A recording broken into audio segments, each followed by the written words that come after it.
Avez-vous déjà osé montrer votre art et vos créations? Et je ne parle pas de montrer son art uniquement à votre entourage, qui certes peut déjà vous encourager et vous booster, mais qui ne sera pas forcément objectif envers vos créations.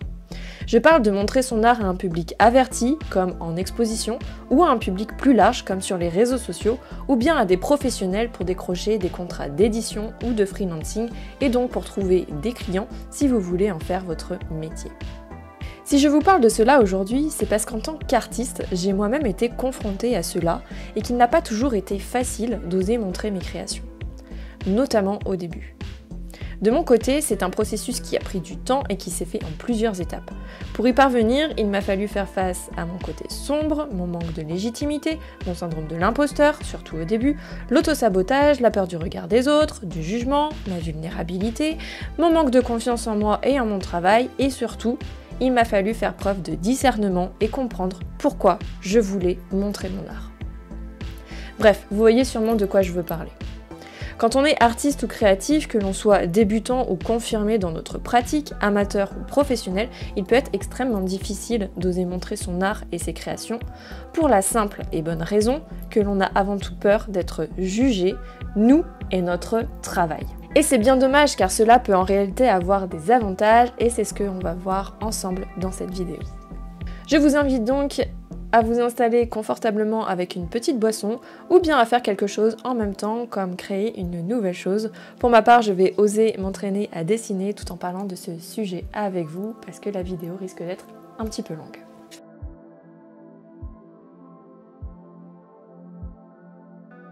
Pour pouvoir entrevoir l'intérêt qu'il peut y avoir à montrer son travail, je pense qu'il est nécessaire de se poser une question majeure. Pourquoi est-ce que je veux montrer mon art? Dans quel but? Avec quelle motivation? Ce qui nous amène directement à quelques éléments de réponse. La première de toutes, à mon sens, et dont découlent les autres, est pour prendre confiance en soi et en notre travail. Pourquoi cela est important? Parce que tant que vous n'aurez pas montré votre travail aux autres, comment savoir objectivement ce qu'il vaut? Peut-être avez-vous déjà acquis un certain niveau et que vous continuez de le dévaluer.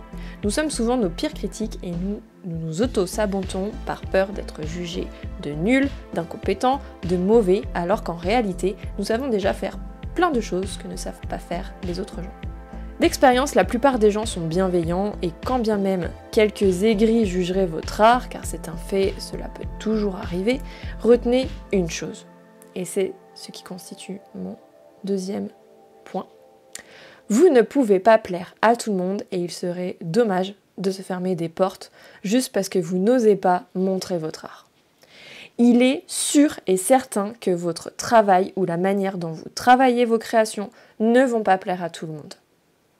C'est un fait et c'est ok. Il vous faut prendre du recul par rapport à cela et bien faire le distinguo entre vous, votre personne, et vos créations. Je vais vous donner un exemple. Au cours de mes expositions, il arrive régulièrement que des personnes me disent qu'elles n'apprécient pas les fonds noirs de mes photos, que c'est trop sombre, que cela leur renvoie à quelque chose d'angoissant ou d'oppressant et de mélancolique. Eh bien, pas de souci.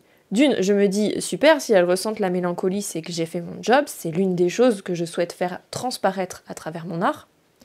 Et puis, il y a une histoire de goût derrière ce propos et je ne peux pas changer le goût des gens. Je n'ai pas d'emprise là-dessus et quand bien même j'en aurais, j'apprécie mon art tel que je le montre et je le montre de cette manière parce qu'il fait sens pour moi. Je ne vais pas changer mon style pour plaire au plus grand nombre et juste parce qu'une personne, parmi tant d'autres, n'a pas aimé. En tant qu'artiste, justement, cela n'a pas de sens. Comme on le dit si bien, il faut de tout pour faire un monde, les goûts et les couleurs dépendent de chacun. De plus, la plupart des personnes qui me font ce retour-là le font avec bienveillance, en transparence et en honnêteté et me disent reconnaître la qualité de mon travail au-delà de cela. Donc c'est vraiment juste une affaire de goût. La plupart des gens qui vont critiquer votre travail vont le faire uniquement par goût. Pour moi, ce genre de propos n'est pas un critère suffisant pour que je remette en question tout ce que je fais. Mais les gens ont le droit d'avoir un avis sur ce que je fais. Et puis, pour les personnes plus aigries ou plus directes, laissez-les passer leur chemin sans trop prendre en considération ce qu'elles peuvent vous dire, sauf, et j'en viens à mon troisième point, sauf si leur critique peut être constructive et vous faire réfléchir et progresser dans votre pratique. Car c'est certain, montrer votre travail va vous exposer à la critique et parfois il peut être bon d'en écouter certaines. Comme je le disais, à condition qu'elles soient constructives. Cela peut contribuer à faire grandir votre art et à vous améliorer en tant qu'artiste et en tant que créatif.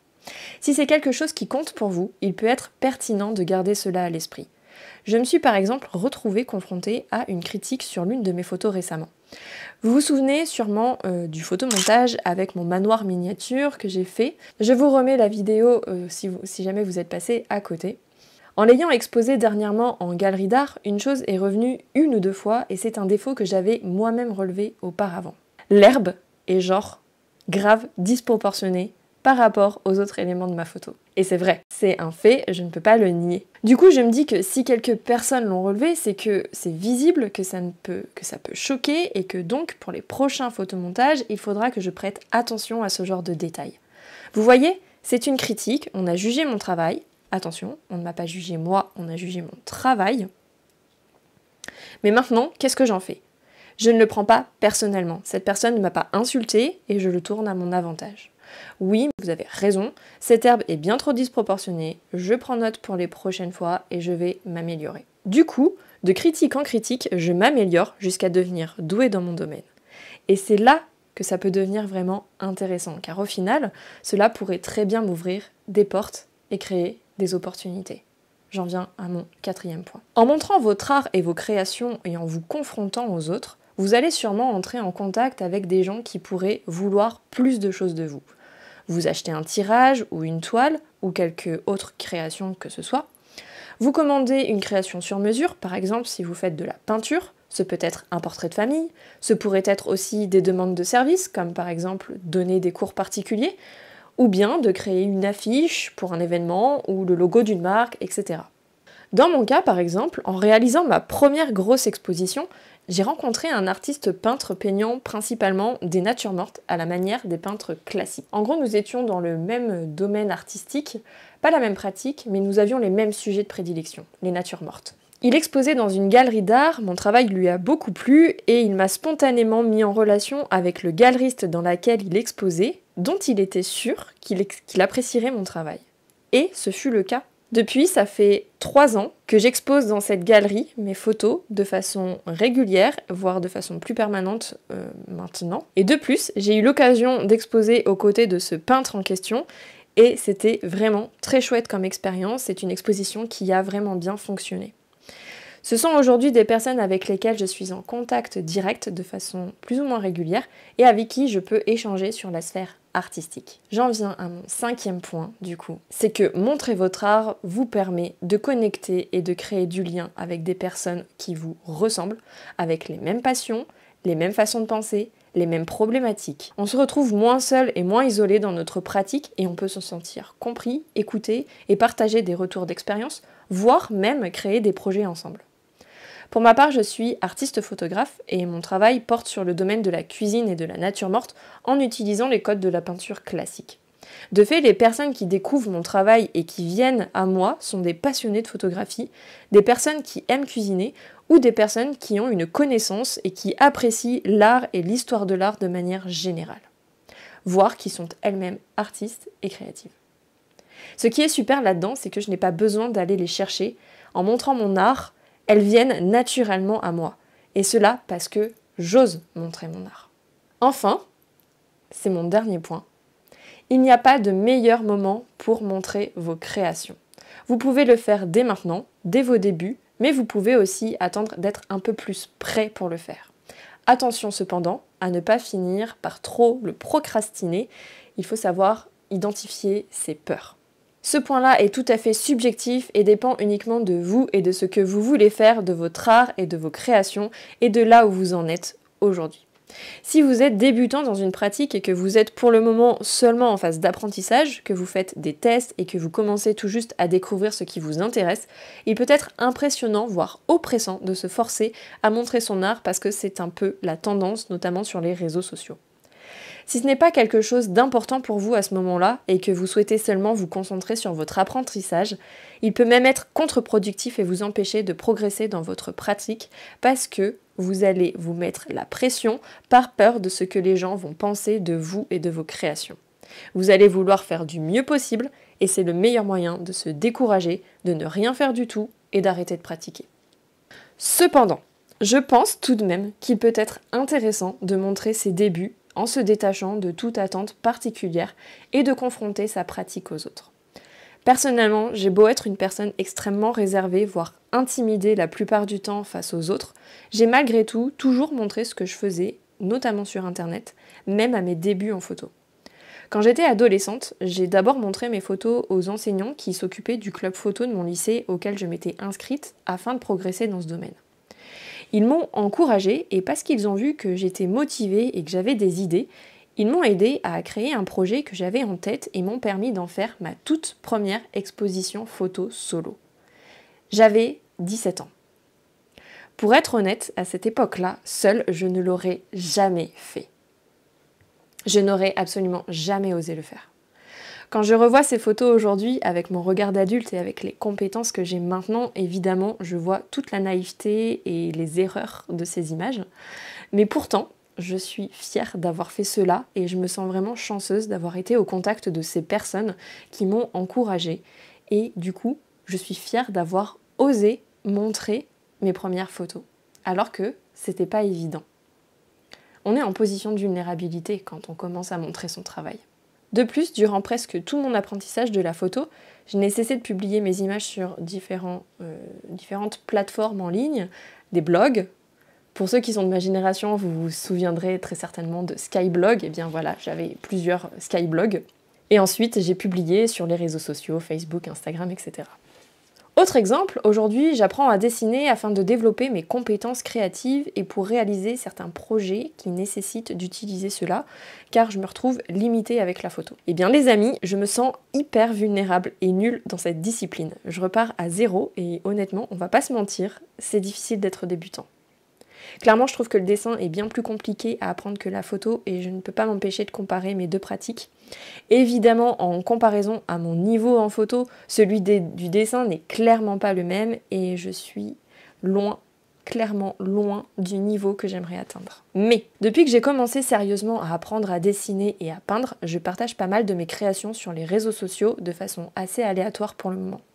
Cela me permet de tâter le terrain et de voir comment les gens que je ne connais pas forcément reçoivent cela.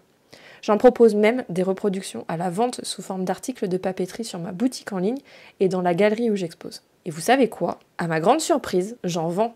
Il y a des gens qui trouvent cela super, que ça touche et qui souhaitent ramener cela avec eux. Personnellement, je trouve ça hyper étrange car quand je regarde mon niveau par rapport à mes amis peintres qui font des tableaux incroyables, je me sens tellement pas légitime et à la hauteur. Pour le moment, il y a des erreurs partout dans mes dessins. Je peux les percevoir, mais je ne sais pas toujours comment les corriger. Mais pourtant, il y a des gens que cela intéresse. Le public me fait de bons retours et mes amis peintres m'encouragent et me donnent des conseils pour progresser. En fait, avec tout ça, j'y vois beaucoup d'encouragement et cela me motive à poursuivre tout simplement. Et cela parce que, avant toute chose, j'ose montrer ce que je fais, même si parfois ce n'est pas confortable, que je me critique moi-même beaucoup. D'ailleurs, je suis moi-même la personne qui me critique le plus. C'est moi-même qui peut me mettre des barrières parce que je me mets trop la pression. Et preuve en est avec cette vidéo, dessiner comme cela devant vous est un bon exercice de lâcher prise pour moi. Cela fait plusieurs semaines que je veux réaliser cette vidéo où je m'entraîne à dessiner tout en vous partageant des conseils et des retours d'expérience sur mon métier d'artiste, mais que je ne le fais pas parce que je me dis plein de choses du genre « ce n'est pas ce qu'attendent les gens sur ma chaîne, ils veulent voir de la photo, ou bien avec mon niveau ils vont trouver cela nul et ne plus me suivre, ou bien ils vont me trouver trop dispersée et ils vont décrocher, enfin bon bref, vous voyez un petit peu toute la sauce qu'on peut se mettre sur le dos. Et puis je me suis souvenu que finalement je suis sur ma chaîne, je suis chez moi, je fais donc ce que je veux, comme je le veux. Faire plein de choses différentes est un de mes traits de personnalité et je ne vais pas changer, je ne vais pas le cacher et même j'ai plutôt envie de l'assumer.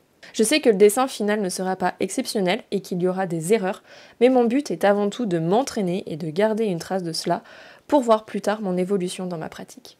Et bien sûr, pour passer un bon moment avec vous et qui sait, pour avoir des critiques constructives sur tout cela. Pour conclure, vous l'aurez compris, montrer votre art et vos créations est quelque chose qui peut vraiment être bénéfique, Mais il faut pour cela oser dépasser certains démons internes, prendre du recul et réellement savoir pourquoi on veut le faire. Maintenant, j'aimerais insister sur quelque chose. Cette vidéo vise à vous encourager à montrer vos créations, mais à la seule condition que ce soit une envie que vous avez et que cela ait de l'intérêt pour vous. J'insiste là-dessus. Parce que montrer son art n'est pas une obligation.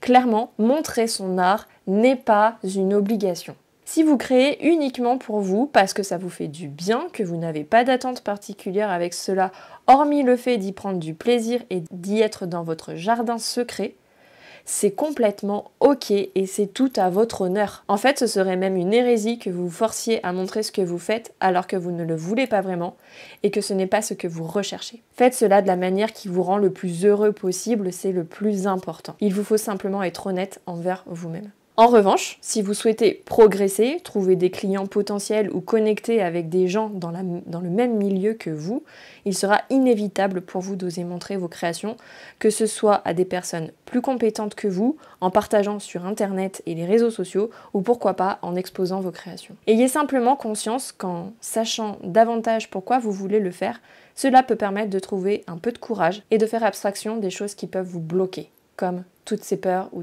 toutes ces autocritiques que l'on se fait soi-même. Il reste après la question de savoir comment montrer son art. J'ai réalisé une série de vidéos sur comment mettre en place une exposition, que je vous encourage à aller visionner si le sujet vous intéresse, mais c'est loin d'être la seule manière de faire et je vous concocte d'autres vidéos sur le sujet si cela peut vous intéresser. Alors en attendant les amis, si cette vidéo vous a plu, n'hésitez pas à me faire part de vos ressentis, de vos retours, de vos problématiques dans les commentaires. Je trouve intéressant que l'on continue de discuter de tout cela ensemble sous la vidéo. Et il me reste maintenant à vous souhaiter de rester créatif et je vous dis à très bientôt.